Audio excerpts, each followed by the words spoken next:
guys. Hi, Javi. Hi, everyone. Yes, hi, we are good. So, karibuni sana to our training today. The topic of our training is avoiding procrastination. So, my name is Corazon Okinyo. I'm a clinical psychologist by profession. And we want to take this opportunity to support the Journal Club members as they undertake their research work and any challenges that they may be facing. So after this training, we're going to have another group meeting. We will give the dates later. So we will start. And the topic, like I said, is avoiding procrastination.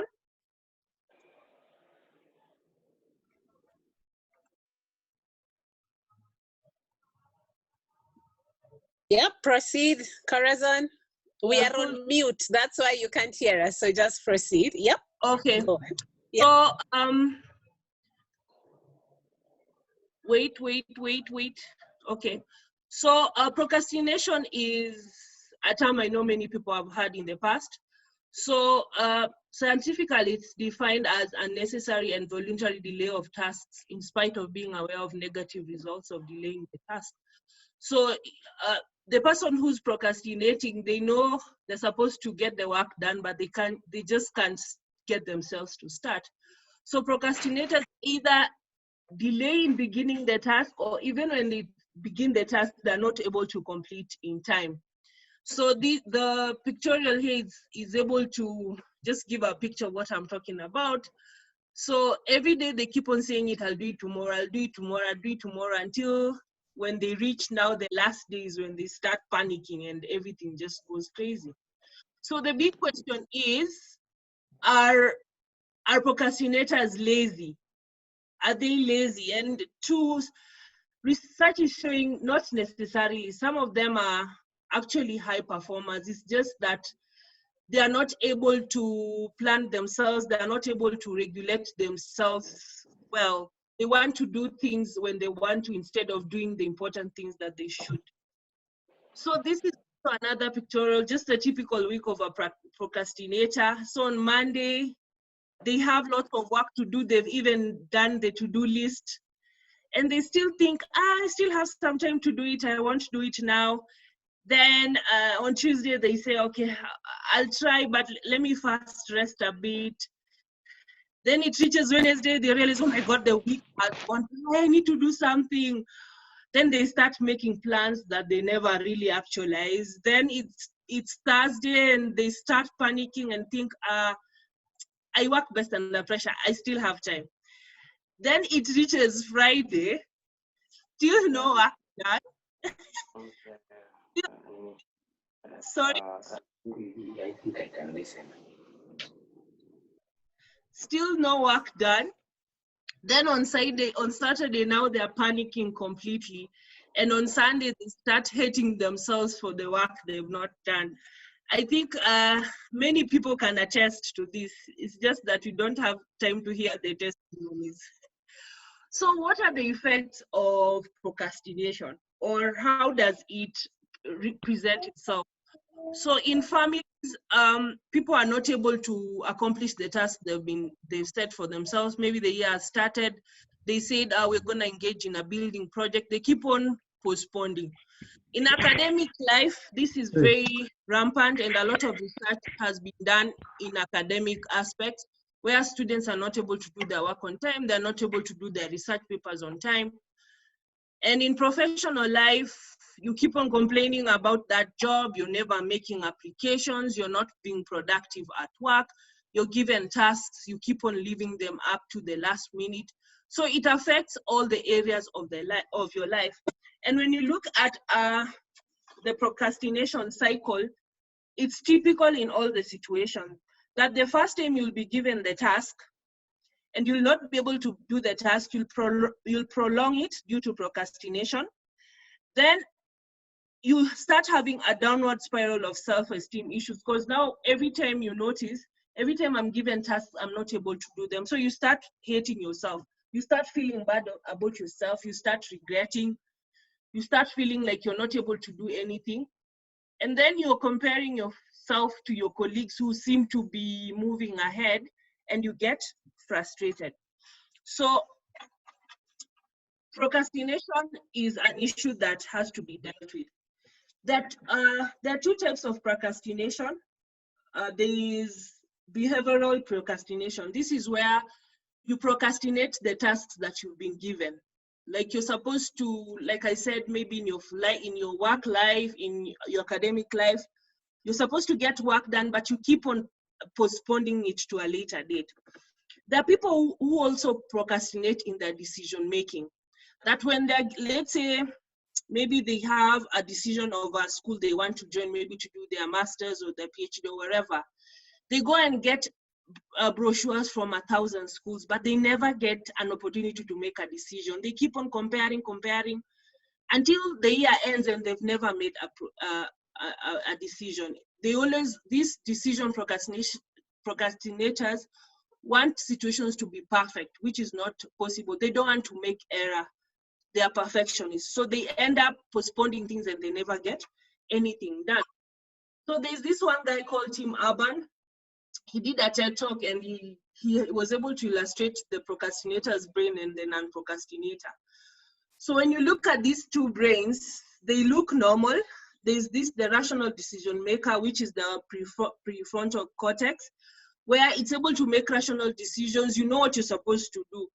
The same way in a non-procrastinator, that friend of yours who's always getting all their projects done on time, their life seems to be all sorted out, and then now there's you, or not you, your other friend, you who never gets anything done, your projects are late, you keep on complaining about your job, you've never applied for jobs for like 2 years. It's like your life has stalled. You're also able to make rational decisions, but the only difference is you want to do things when you want to. You want to gratify your feelings. Like you won't do things that are boring, things that are not exciting, you know. You only do things that make you happy at that point. But in life, unfortunately, most of the times there are things we have to do and they are not exciting, like having to do those work reports and having to write that thesis. It's not exciting and yet we have to do it. But now considering you want to do things that please you at the moment, you think, I don't feel inspired to do this thesis, I will not do it. I don't feel inspired to start that mentoring group I've been meaning to start, so I won't do. So another pictorial here also, just as I was saying, so your rational self is telling you, we need to get this work done now. The deadline is coming, please let's get it done. But because you like fun, you like just, you don't want to trouble yourself, you tell yourself, no, not yet. So which are the ways that you avoid to do work? Which are the excuses that procrastinators come up with? They wait to be inspired. This is very famous with people who are writing papers or people who are writing books even, that I don't feel inspired yet. And we keep on coming up with excuses. I remember when I was doing my thesis, I was expecting and I kept on saying, no, I'm tired, I don't want to do it.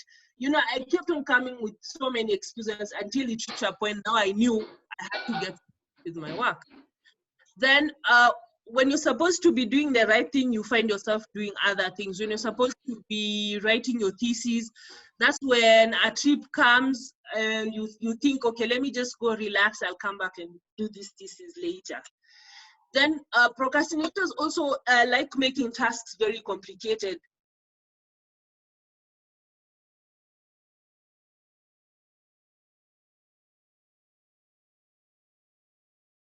They have an influx of information.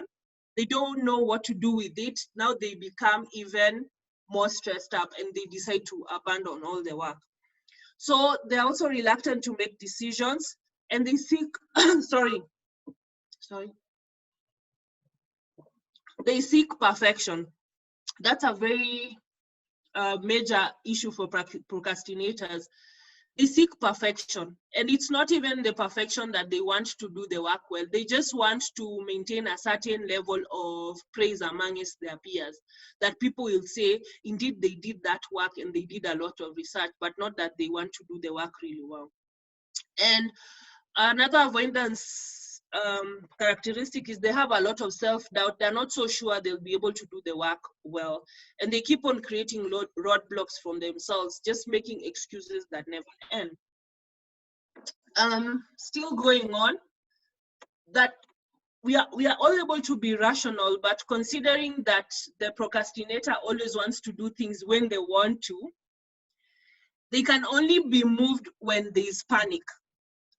And that's why you hear most people saying, I work best under pressure. I came to realize that's the worst lie. They only work best because there is pressure. If there was no pressure, they would not get any work done. And most of the things in our lives do not have pressure. Let's say you coming up with your 5-year plan or your 10-year plan, or even a 100-year plan for your family and your descendants to come. It doesn't have pressure. It's just an important task that you have to do. So procrastinators think they're okay because they finally get the work done. But when you realize if you are given work that you were supposed to complete in 3 months and you complete it in 3 days, of course you'll not do that work well. More is to be argued.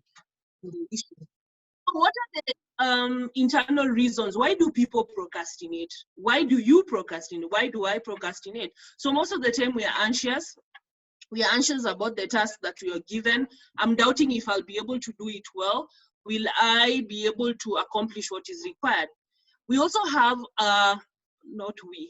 people who procrastinate have a low self-esteem. They don't believe they have the ability to do the task.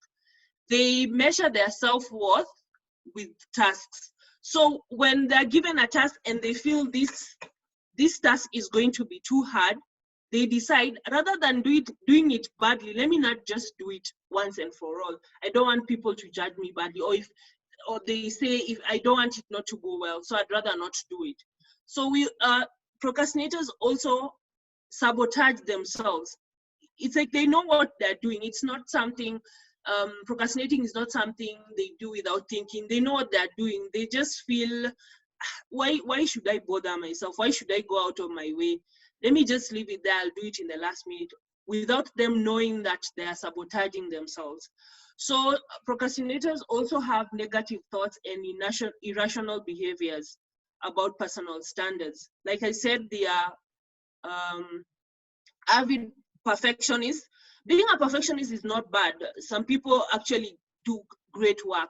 But when your perfectionism is not allowing you to get the work done because you keep on thinking you'll do errors, then it's dysfunctional and there's a problem there. Then people who are unable to cope with stress, they've been known to procrastinate more. People who are able to cope with stress, when a challenge comes, they're able to sit down, think about it and plan and get into action quickly. But people who don't cope well with stress, when a task comes, it puts them down. They over-obsessed about it. Maybe they're not even sleeping well. By the time they're able to come out of the stress, work has gone again. They have to panic when they're doing it. And the last point is being a perfectionist, which I have said. They need to produce a flawless product or to impress others by their effort. So in continuation, some of the internal issues why we procrastinate is dwelling on the past or analyzing what could have been done better in the past. So maybe in the past you didn't do something so well and an opportunity has come. An example, you are applying for a scholarship, it didn't go so well, you are not able to complete, and the scholarship application has come in again. You start thinking about how things didn't go well in the past and you're not able to move. And also when tasks are very difficult, people are able to move, or when they feel they are not able to understand the instructions well, or when even they feel that this task is not so important to me. For example, when I was preparing for procrastination, it's an issue I've battled with. So it was something I was very interested in and I had started preparing early. But if it was a topic like mechanical engineering that I'm not interested in and I was told to research on, it would have been very difficult and I would have definitely procrastinated. So what are the external causes of procrastination? You want to avoid the big tasks and you want to do the mundane tasks, like tasks that are not important. You'd rather do those than doing the big tasks. You're supposed to write a report at work you're supposed to do a proposal that would bring in funding, but you'd rather go for meetings that will not even be productive and will not help the office. So you avoid starting the task completely. You keep on saying tomorrow, tomorrow. You do a lot of planning, but you never really get to start. And procrastinators are impulsive. They're easily distracted. You start working on something and your phone rings, your friend tells you, why are you staying in the house? Let's go. And you know the paper is due. You wake up and go, not even remembering you're supposed to get the work done. And they're also optimistic in a negative way, because when they're talking about the task, they're very confident actually. They're saying, yeah, this task I can do it. Within 2 days, I can do it. So they end up postponing things up to the last minute and they don't even end up doing it. Then there are also environmental characteristics where maybe some situations don't allow you to work. You're lacking facilities or you're lacking equipment to do the work. So that may lead you to procrastination. So how do we deal with this procrastination? This is the big issue here. How do we deal with it? And there's a WINS 2018 said that many people are procrastinators and they don't even recognize it's a problem. Actually, we talk about it as a joke. Recently, I was in a meeting and we were talking about procrastination. I was inviting my colleagues for this talk and they're like, nah, we are good. 3 days, we do the reports, no problem. So many people don't realize it's a problem. So why do you procrastinate? You need to understand, why do you procrastinate? Is it because of your fear of failure, past failure or current failure? Is it because you have anxiety issues? Is it because you're comparing yourself to other people and you feel even if I do this thing, I will not be able to do it? Are you unable to do the task? And that's a reality. Sometimes you're given a task that you do not have the capability to do. Are you having unrealistic expectations on yourself? Is your perfectionism making you unable to do the work? Do you have behavioral problems, or do you lack behavioral control? Are you not able to control your impulses? Are you a person, when you set goals, you're not able to accomplish them? You need to change your negative affects and thoughts. Like I said, most people who have procrastination problems, they also have low self-esteem, and they always think that they will not be able to finish this task. So they will not even try to undertake it. They'll keep on postponing until the end. They say, it's not a problem. They are also unable to regulate themselves. So I came to realize procrastination is in 2 ways. When we think about it academically, I think it's a bit easier to control because you're able to you're able to make deadlines for yourself. You're able to break down your work into work that is manageable. For example, you have a big project that is going on for 6 months. You're able to break it into chunks and tell yourself, I'll be doing this work every day until the day it ends. With that, it's okay, you have deadlines. But what about life journeys, life tasks that you have to do that do not have deadlines, like coming up with goals, like starting to exercise, like starting to take care of your health better?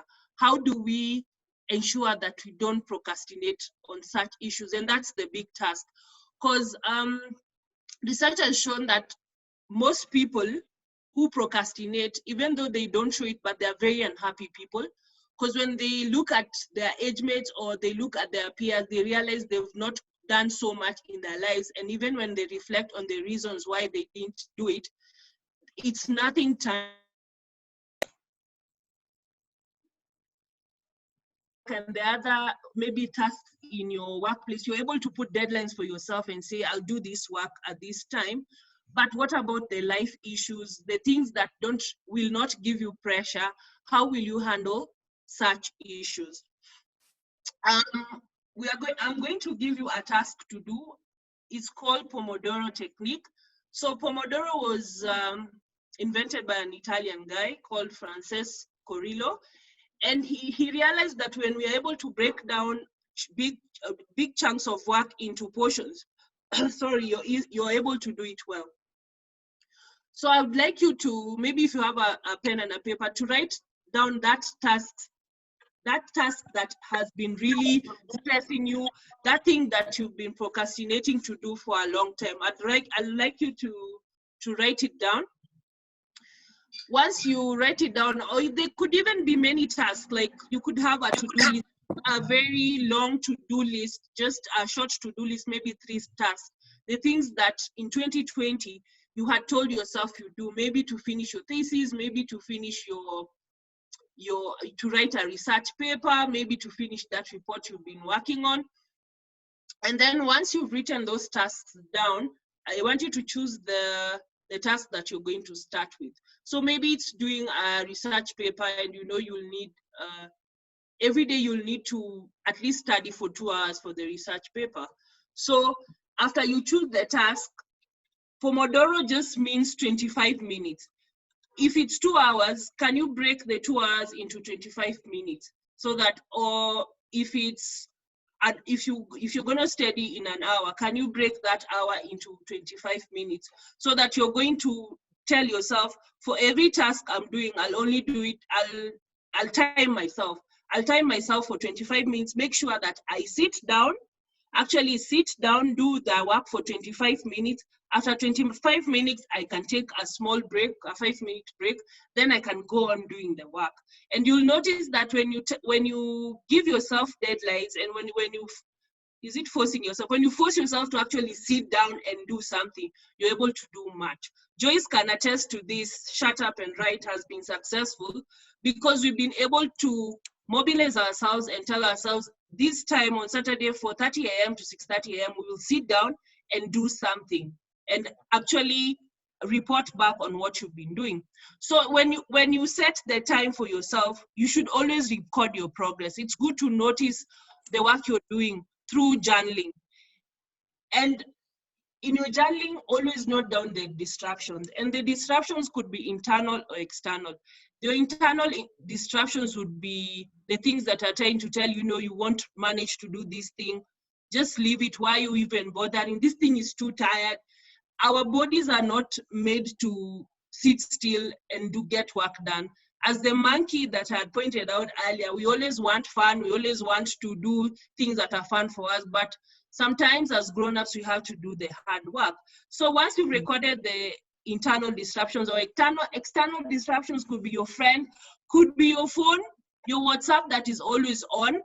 Is it possible for you to just switch off your phone for a while? The calls that keep on coming, the emergencies that never end, the urgent work that never end. Is it possible for you for just 2 hours of your life every day to just set some time to get some work done? Then record and analyze all your disruptions and find out, is there a way I can reduce them? How come every time my friends call me, I'm ready to leave, and yet I'm doing something that is important for my life? So that could be an area for you to just analyze and decide to change. Just a time check, Corazon. There's 4 more minutes. So wind up and then we can take questions. Yeah, thank you. To just wind up. Procrastination is personal. It's a journey that you have to take for yourself. So the only way to do it is do it now. If you have work to do, do not postpone, do it now. So 3 points to remember: understand why you procrastinate, break big tasks into small chunks, and allot time for all activities. Thank you. Oh, wonderful. Thank you so much. I think I'm the one who has the first question because I have a presentation tomorrow, which I've not started preparing. And I think for me, when I looked at your reasons for procrastination, for me, it's perfectionism. I keep wondering, how can I make it perfect? Do I need a PowerPoint? And how can I make very many details in my PowerPoint? So maybe my question to you would be, the quality of my work tomorrow obviously will be reduced because I've been procrastinating. I'm going to start working on the presentation tonight. So how then can I increase accountability? So outside of myself, because I don't trust myself anymore between now and tomorrow, like increasing accountability, maybe with a peer or a buddy, or I don't know what all our other participants also have to say on that. I think, David, you can unmute everyone now. So how can I increase accountability so that tomorrow morning in my presentation, I at least have now I'm on last minute rush. What do you think? First of all, the accountability should have started way earlier. We all need an accountability partner, someone who could always call you and check on you and tell you, have you done that work? Have you done the work you had said? But I think now that time is up, you can still share the work with someone for them to just check for you if you've done the work well, and for them to remind you how stressed up you were on 12th March and that you'll never repeat this again. Next time you'll prepare well. Thank you so much. I can see some people chatting in the box. Kerubo is saying, wonderful. My life will never be the same. Thank you. Dan is saying, thanks for the great presentation. I know our time is up, people, but you're very welcome to join Journal Club, Ada Africa. And of course, you can book a session with a counselor at any time. So I don't know if now you have any. We have 10 more minutes. Oh, wonderful. Zoom gave us 10 minutes. We are very lucky. Okay, we are on the free license from Zoom. So I'm opening up the floor to anybody. You are all unmuted. So kindly, please ask your questions. You may just proceed. Angela, Gumaiwa, Kerubo, Ruby, Jacqueline, Dan. Does anybody have any questions? We have 10 minutes to take questions. Maybe as they're still thinking about the questions, as a counselor, as counselors, our work is to support people. So if there are people who are battling with this issue, or they have people whom they know have these issues, they could also always reach out and for us to come up with a plan to just work out on how to move forward in 2020. Yeah, it's a good one. Anybody? Yeah, proceed. Yes, from Jacqueline. I was wondering if the reason of your postponing doing something is maybe anxiety, that maybe in something like depression or something that you're going through, yet you have to work. What other methods can you use to ensure that you don't keep on postponing? Will you still apply the same formula as you've explained? I think if you're depressed or you have anxiety, this method would be really helpful, because when you're anxious, you're also tired. It makes you tired. When you're depressed, you're tired, don't have any energy to work. So I would recommend that you break the task into smaller chunks and get someone to support you. Get someone like your peer, a friend, someone who'd remind you politely, please do your work. Have you done your work today? Do you think that would work? Have you tried? Okay. What did you try? No, I've not tried that, but I was just asking whether there's maybe another way of doing that, because even the starting is also a problem when someone is anxious or you have something that is disturbing you. So at times you find as if you are in a freeze mode, like you cannot even think and you cannot start something. So you keep on telling yourself that tomorrow maybe it's going to be a different day, yet tomorrow is still the same thing. Yeah, maybe also understanding why you're anxious. Are you anxious because you feel you're not able to do the work? Are you anxious because you don't have the information that is needed to do this work well? Then you seek help. You always seek help. Don't stay there and suffer alone. You always reach out to people who know you, or people who've even done the work before, and you ask them, how did you handle it in the past? Did you face these challenges? In what ways do you think I could move forward? Okay. Yeah, is that helpful? Yeah. Okay, thank you. Yeah, I'm beginning to think. Yeah, is that somebody asking something? Yeah, it's me down here asking. Proceed. Yeah, I tend to believe. Hi, how are you, Corazon? Long time. Thank you for tuning in. Thank you so much. well, I am catching a flight in a few minutes. Just wanted to ask a question.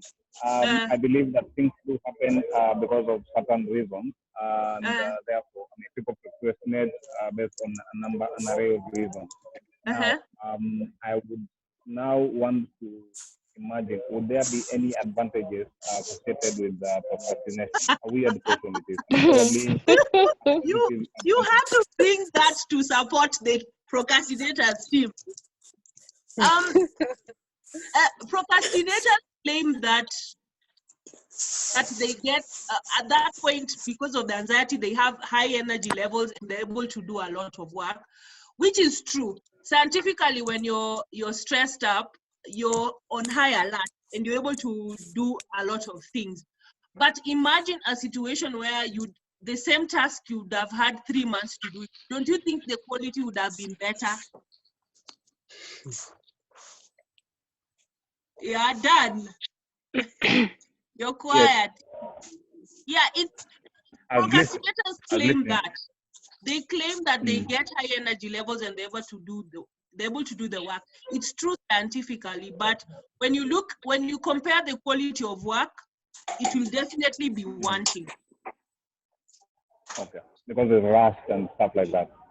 Yeah. All right. Thank you so much. Thank you. Yeah. Yeah, that's a really interesting perspective on whether it is worth, waiting until the last minute, burning the midnight oil. You probably have 10 types of sufurias on the fire. You are trying to cook everything at once, and then you're wondering whether the food. Exactly. Drinking Red Bull, so you're actually on adrenaline. I know. Yeah. So at what cost then? Yes. And even the quality of the work you produce, it will be wanting for sure. But it's a journey. It's a journey. When you notice you have the problem, you can always work through it slowly. And for me, it's been about the conversations I have with myself. When I know I'm about to procrastinate, I tell myself, wake up and do it now. No procrastinating, no saying tomorrow. And I've noticed my stress levels have gone down tremendously. So maybe people could try that, having those conversations with yourself. Hi, Corazon. Hi. How are you? I'm good. Hi, everyone. Hi. This is Angie. And I was just wondering, I've listened to the whole presentation, but personally, I'm a very sentimental and very intuitive person.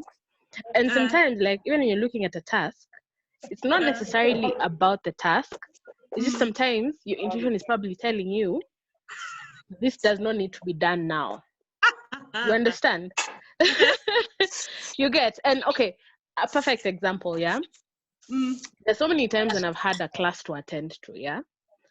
And then what ends up happening is my intuition completely tells me, no, just there's something off.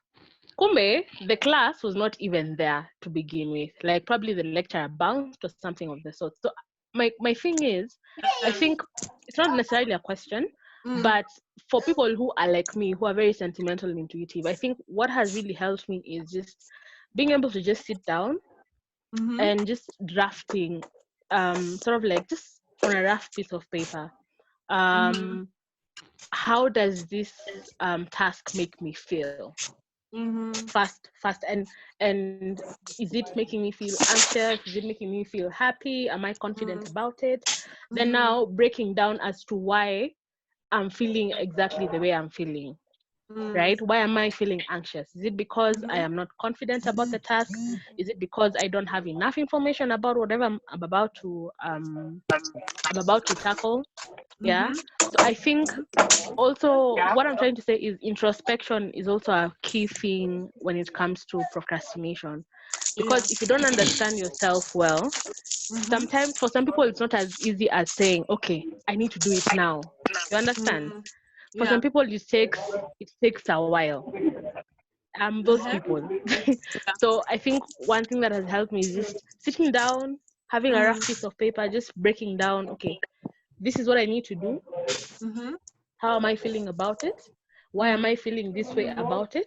And are there things I can do to improve? Yeah. Just to make my achieving that task easier for me. So I don't know. For me, that has worked. No, you're totally making sense. Thank you so much, Angie. Time is up. Yeah. Anyone else with a question, comment? We have 2 minutes. Less than 1 minute. Yeah. So maybe I could just sign out. Thank you everyone for attending. Thank you for the questions, for the comments. It's been awesome. We'll have a group meeting. We'll give you the dates. Please come